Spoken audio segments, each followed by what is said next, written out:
आपका क्वेश्चन क्या कहता है, two positive ions each carrying a charge q are separated by a distance d, if f is the force of repulsion between the ions then the number of electrons missing from each ion will be, e being the charge on an electron. ये रहे आपके options. हमें question में बोला है कि to positive ions है, यानी पॉजिटिव है, जिसमें चार्ज क्या है q, ठीक है। इनके बीच का डिस्टेंस हमने देखे रखा है d, और ये दोनों सिमिलर चार्जेस है तो रिपल्शन होगा। इन रिपल्शन की फोर्स हमें क्या देके रखी है, दैट इज f।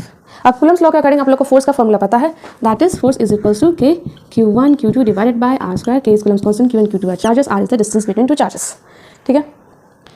अब हमें बोला है कि इलेक्ट्रॉन्स मिसिंग फ्रॉम आयोन्स कितना होगा, ठीक है। आप लोग को पता है एक न्यूट्रल बॉडी है, उसमें अगर हम इलेक्ट्रॉन्स को ऐड करते हैं तो उस पर जो नेट चार्ज आएगा दैट इज नेगेटिव। अगर उसमें से हम इलेक्ट्रॉन्स को रिमूव करते हैं तो दैट बॉडी पे, न्यूट्रल बॉडी पे चार्ज क्या आएगा, दैट इज पॉजिटिव। अब हमें क्वेश्चन में बोला है कि पॉजिटिव आयोन है, मतलब कि ये जो हमारी जो बॉडी है दैट इज पॉजिटिवली चार्ज है, मतलब कि इसमें से हमने इलेक्ट्रॉन्स को क्या किया है, रिमूव किया है।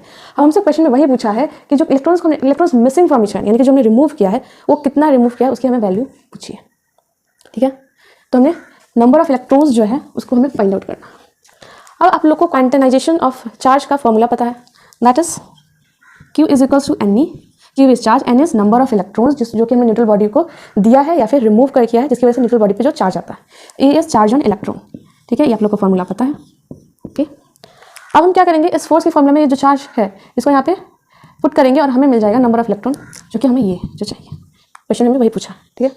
हम पुट करते हैं वैल्यू, हमें फोर्स इज इक्वल्स टू एक q1 q2 चार्जेस देखेगा, देखो हमारे पास दोनों के पास जो चार्जेस क्या है, सेम है, तो हम लिखेंगे q square, q into q that is q square.